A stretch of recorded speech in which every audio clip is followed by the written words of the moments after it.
Rachel Vlog. Ito pa yung manay. Pupunta ko ako sa mall. Titingin-tingin ako kung anong merong sale na pwedeng mabili nitong aking daladalang 500. Ayan, pagpasok pa lang, bumulaga na sa akin ang amoy ng Pasko. Hindi lang amoy ng Pasko, andyan na yung mga simbolo. Ayan guys, mga decorations. Ayan, Christmas tree. Ayan, ang ganda ng kulay. My favorite kulay ko, pink! Ayan guys, nag-ikot-ikot muna ako. Mag-ikot-ikot muna tayo guys, samahan nyo.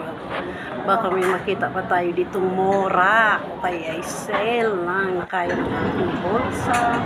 Baka meron akong mabili kahit pa paano. Ang dami kung gusto mabili. Yan guys, napadako tayo dito sa mga pants. Ang kapit ng kulay nila, ang gaganda. Yung pag pumupunta pa dito sa ating nakikita ko mga ito, cute, nakikita talaga sa kanila. Ang gaganda ng mga kulay. Lalo na itong pink na ito, talagang ako.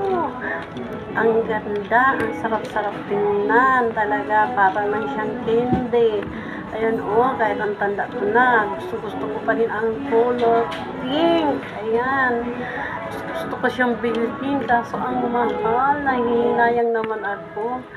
Ayan try ko nga. Ayan, ang ganda ng pink talaga naman, kaso sayang naman yung pera, meron pa naman ako doon. Ito na tayo sa part ng mga damit guys. Gusto ko talaga bumili ng damit. Sabi ko, pag nag-sale talaga, bibili ako ng damit guys. Ayan, ito. Kaso ang yellow naman ang color. Malaki sana siya. Kasi ang kanya sa akin. Kasi nga malaki ako. Ayan guys, kaso lang Diyos ko po, Ginoo po. Bibitawat ko na lang siya. Kasi alam ko guys, ang mahal, 500 plus. Naku, sale na nga, pero 500 plus pa. Naku, mahal. Bibitawan mo ang kita. Ito naman ay ang aking gustong kulay. Pink na pink. Tingnan nyo guys, 330 lang. Mura-mura sana. Kaso, pang 60 naman. Tingnan nyo naman guys, para lang ito sa mga 60. At hindi katulad ko na taba, ching-ching. Ayan guys, cute ng kulay.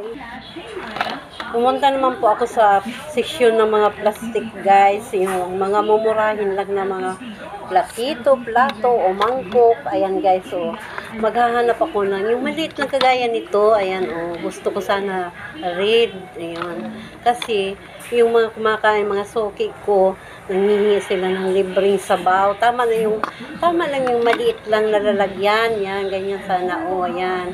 Kasi, para naman sila makatikim ng libreng sabaw. Di ba sa panahon ngayon guys, dapat may paano ka, may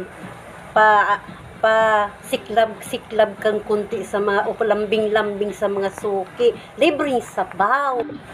Ito gusto ko sana ito lalagyan ng oil, tuyo, suka. Ang ganda niya kaso ang mahal naman guys. Ganyan ang ganda niya gamitin parang sa TV.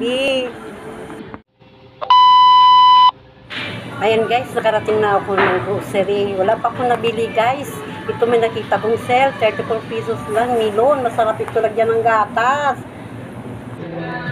Iyon ang binili ko guys. Ayan, libot-libot pa rin ako. Baka mayroon pa akong makita. Pero wala na, hindi na ako. Sa market na lang bibili. Mga mura doon, pauwi ako guys. Ayan, binili ko ng milon. Ayan, gatas. Ayan, marami din naman sa prutas dito sa labas. Ito, nagusaw kasi 34 lang. Isang baso na guys.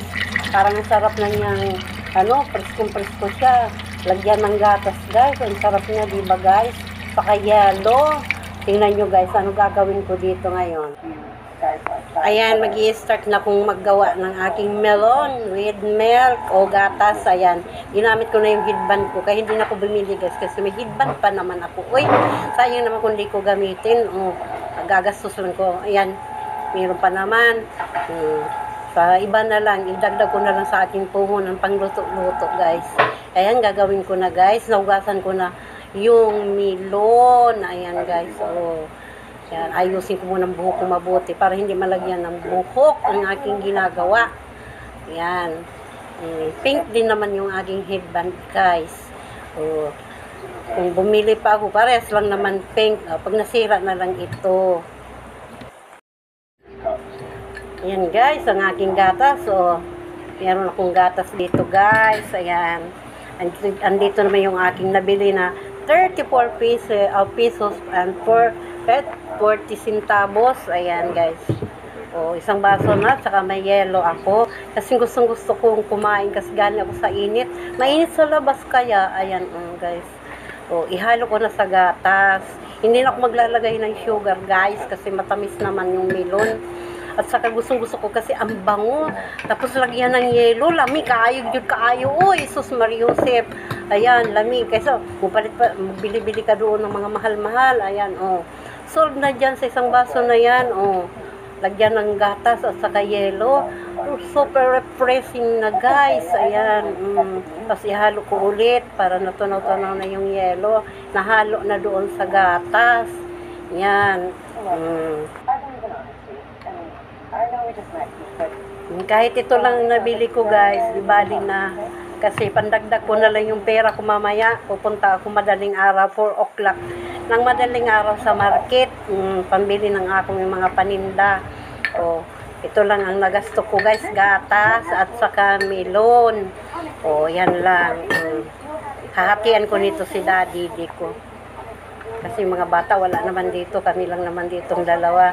Yan, ang laki ng yelo na nagawa ko. Yan. Sarap. Lamig. Talaga naman. Nawala yung sobrang init ko sa labas na nadaanan. Grabe. Yan. Sarap. Malamig siya, guys.